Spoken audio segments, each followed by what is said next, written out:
हरे कृष्णा।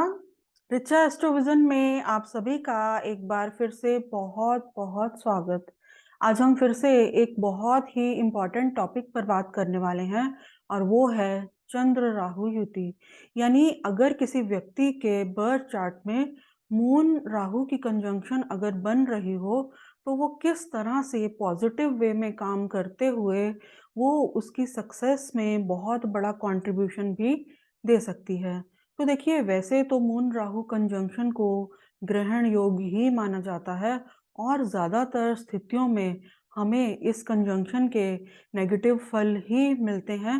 लेकिन आज के इस वीडियो में हम कुछ एक सेलिब्रिटीज़ के बर्थ चार्ट के माध्यम से ये जानने का प्रयास करेंगे कि किस तरह से इस चंद्र राहु कंजंक्शन ने पॉजिटिव वे में काम करते हुए उनकी लाइफ में, उनकी सक्सेस में बहुत बड़ा कंट्रीब्यूशन दिया। तो सर्वप्रथम हम ले रहे हैं फेमस क्रिकेटर सचिन तेंदुलकर के बर्थ चार्ट को और हम जानेंगे कि किस तरह से चंद्र और राहु की कंजंक्शन ने उनके जीवन में खेलों के क्षेत्र में उनकी महान सफलता में बहुत अधिक योगदान दिया। लेकिन शुरुआत करने से पहले मैं इतना ज़रूर कहना चाहूँगी कि देखिए, चंद्र राहु की कंजंक्शन जो है ये बहुत से व्यक्तियों के बर्थ चार्ट में हो सकती है। लेकिन ये जो कंजंक्शन है चंद्र राहु युति, ये हमारे जीवन में पॉजिटिव वे में काम कर रही है या फिर नेगेटिव वे में काम कर रही है, ये जानने में बर्थ चार्ट की ओवरऑल टोन को समझना बहुत ज़रूरी है। बर्थ चार्ट के ओवरऑल एनालिसिस को करना बहुत ज़रूरी है। तो देखिए, जैसा कि हम जानते हैं कि चंद्रमा मन और इमोशंस को रिप्रेजेंट करता है। चंद्रमा कॉन्शियस माइंड को भी रिप्रेजेंट करता है और दूसरी ओर राहु जो है वो सबकॉन्शियस माइंड को रिप्रेजेंट करता है। और राहु जिस भी ग्रह के साथ होता है, उसके प्रभाव को वो कई गुना बढ़ा देता है। और यदि यह चंद्र राहु की कंजंक्शन जो है अगर किसी व्यक्ति के बर्थ चार्ट में नेगेटिव रूप में काम कर रही हो तो यह व्यक्ति को जीवन में एडिक्शंस की ओर भी ले जा सकती है, क्योंकि राहु जो है वो स्मोकिंग, अल्कोहल, धुआं और दूसरी बहुत तरह की एडिक्शंस को भी रिप्रेजेंट करता है। और इस तरह की एडिक्शंस एडिक्शंस भी ऐसी कि जिन्हें व्यक्ति दूसरों के बहुत समझाने के बावजूद भी, बहुत कोशिशें करने के बावजूद भी छोड़ नहीं पाता। लेकिन एक बात तय है कि ये जो कंजंक्शन है, ये व्यक्ति के जीवन में चाहे पॉजिटिव रूप में काम कर रही हो या नेगेटिव रूप में, ये अपनी दशा या अंतर्दशा में जो है व्यक्ति के जीवन में किसी न किसी तरह की मेंटल टेंशन जो है, ये ज़रूर देती है। तो आगे बढ़ते हुए हम ये जानेंगे कि अगर चंद्र राहु की जो कंजंक्शन है, ये किसी व्यक्ति के बर्थ चार्ट में अगर पॉजिटिवली काम कर रही है, तो चंद्रमा और राहु मिलकर एक तरह से एक मैग्नेटिक फील्ड को क्रिएट करते हैं, क्योंकि चंद्रमा कॉन्शियस माइंड को रिप्रेजेंट करता है और राहु सबकॉन्शियस माइंड को। तो जब चंद्र राहु पॉजिटिव वे में बर्थ चार्ट में काम कर रहे हो तो ये व्यक्ति के पर्सनालिटी को एक तरह से एक व्यक्ति को एक मैग्नेटिक पर्सनालिटी का स्वामी बना सकते हैं। व्यक्ति जो है बहुत फोकस्ड हो सकता है, अपने काम के प्रति बहुत ज़्यादा पैशनेट और ऑब्सेस्ड भी हो सकता है।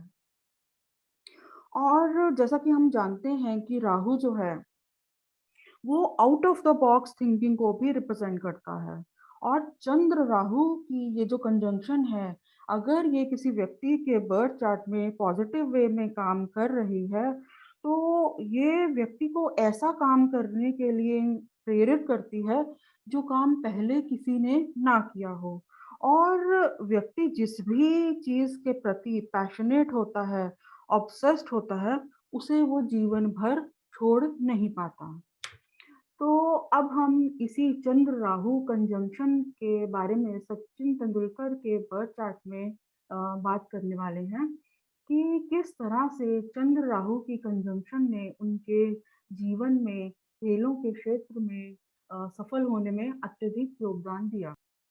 तो देखिए, जैसा कि हमें दिखाई दे रहा है यहाँ स्क्रीन पर सचिन तेंदुलकर के बर्थ चार्ट में 5th हाउस में चंद्र राहु की कंजंक्शन हमें दिखाई दे रही है। और जैसा कि हम जानते हैं कि 5th हाउस जो है वो टैलेंट को रिप्रेजेंट करता है, क्रिएटिविटी को रिप्रेजेंट करता है। तो सचिन तेंदुलकर, फेमस क्रिकेटर सचिन तेंदुलकर के बर्थ चार्ट के 5th हाउस में बनने वाली इस चंद्र राहु कंजंक्शन के पॉजिटिव इफेक्ट ने उन्हें बहुत कम उम्र में अत्यधिक टैलेंटेड बनाया और फोकस्ड बनाया। तो जैसा कि हम सभी जानते हैं, 1989 में पाकिस्तान के खिलाफ अपने पहले ही मैच में सचिन तेंदुलकर बुरी तरह से चोटिल हुए, लेकिन चोट लगने के बावजूद उन्होंने खेलना जारी रखा। वो मैदान से हटे नहीं और उस वक्त क्रिकेट के प्रति उनका जज्बा, उनका पैशन, उनकी 16 वर्ष की उम्र के ऊपर भारी पड़ रहा था। तो इस तरह से क्रिकेट के प्रति अपने इसी फोकस्ड एटीट्यूड, पैशन, ऑब्सेशन और कुछ बड़ा कर दिखाने की चाह ने उन्हें क्रिकेट के जगत में एक लेजेंड बना दिया। और इस तरह से 5th हाउस में, जो कि हमारी क्रिएटिविटी को रिप्रेजेंट करता है, 5th हाउस में बनने वाली चंद्र राहु की कंजंक्शन ने पॉजिटिव वे में काम करते हुए उन्हें क्रिकेट के क्षेत्र में महान सफलता हासिल करने में बहुत बड़ा योगदान दिया। तो इसके बाद हम ले रहे हैं एग्जाम्पल के तौर पर राष्ट्रपिता महात्मा गांधी के बर्थ चार्ट को। तो जैसा कि हमें स्क्रीन पर दिखाई दे रहा है, उनके बर्थ चार्ट में 10th हाउस में हमें मून राहु कंजंक्शन दिखाई दे रही है, चंद्र राहु की कंजंक्शन दिखाई दे रही है। और जैसा कि हम जानते हैं कि जो 10वां भाव है वो प्रोफेशन को रिप्रेजेंट करता है। तो महात्मा गांधी के जीवन को अगर देखें, तो देश की आज़ादी ही जीवन भर उनके जीवन का सबसे बड़ा कर्म रहा। तो चंद्र राहु व्यक्ति को कर्म के प्रति बहुत अधिक ऑब्सेस्ड बना देते हैं, एडिक्टिव बना देते हैं, इमोशनल और फोकस्ड भी बनाते हैं। तो जैसे कि हमें यहाँ स्क्रीन पर दिखाई दे रहा है, 10th हाउस में चंद्रमा 4 नंबर की राशि में है, कैंसर साइन में है और यहाँ पर चंद्रमा बहुत स्ट्रांग स्थिति में है और राहु उसके साथ मिलकर उसकी जो दृढ़ता है, जो मानसिक शक्ति है, उसको कई गुना अधिक बढ़ा रहा है। तो इस तरह से गांधी जी के बर्थ चार्ट में बनने वाली चंद्र राहु की कंजंक्शन ने पॉजिटिव वे में काम करते हुए उनके जीवन में सफलता में अत्यधिक योगदान दिया। तो देखिए, अगर चंद्र राहु की जो कंजंक्शन है, अगर किसी व्यक्ति के बर्थ चार्ट में पॉजिटिव वे में काम करे, तो ये व्यक्ति को जीवन में out of the box thinking देती है। उस तरह के काम करने के लिए प्रेरित करती है, जिस तरह का काम किसी दूसरे ने ना किया हो। और इस सब को हम गांधी जी के जीवन में भली-भांति देख भी सकते हैं। तो अहिंसा, सत्याग्रह, दांडी मार्च के दम पर ब्रिटिश एम्पायर को चैलेंज करने में चंद्र राहु कंजंक्शन का बहुत बड़ा हाथ था। तो महात्मा गांधी के बर्थ चार्ट में बनने वाली 10th हाउस में बनने वाली चंद्र राहु कंजंक्शन का ये मैग्नेटिज्म ही था, जादुई प्रभाव इतना अधिक था कि लाखों करोड़ों देशवासी उनकी विचारधारा से जुड़े, जिसने कि ब्रिटिश एम्पायर को हिलाकर रख दिया। तो गांधी जी के बर्थ चार्ट में बनने वाली चंद्र राहु कंजंक्शन के बारे में मैं कुछ और इंटरेस्टिंग बातें भी शेयर करना चाहूंगी कि देखिए, गांधी जी के नेतृत्व में लड़ी गई आजादी की लड़ाई में लोगों को आपस में जोड़ने में देशभक्ति के गीतों का बहुत बड़ा योगदान था।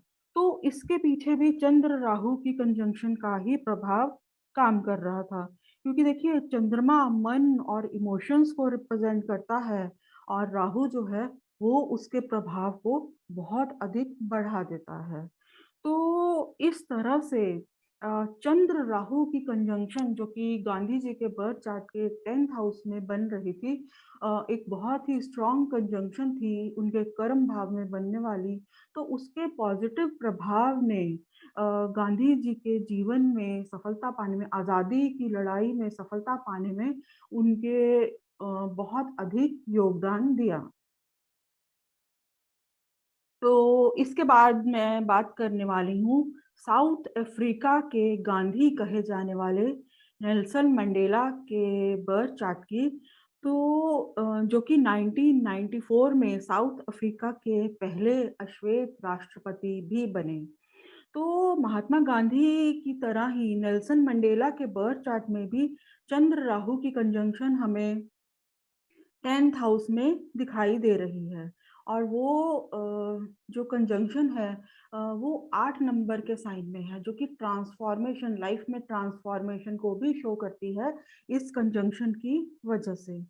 तो गांधी जी और नेल्सन मंडेला के जीवन में बहुत सी समानताएं थी। जिस तरह से गांधी जी के बर्थ चार्ट में चंद्र राहु की कंजंक्शन 10th हाउस कर्म भाव में बन रही थी, उसी तरह से नेल्सन मंडेला के बर्थ चार्ट में ये कंजंक्शन भी 10th हाउस में ही हमें दिखाई दे रही है।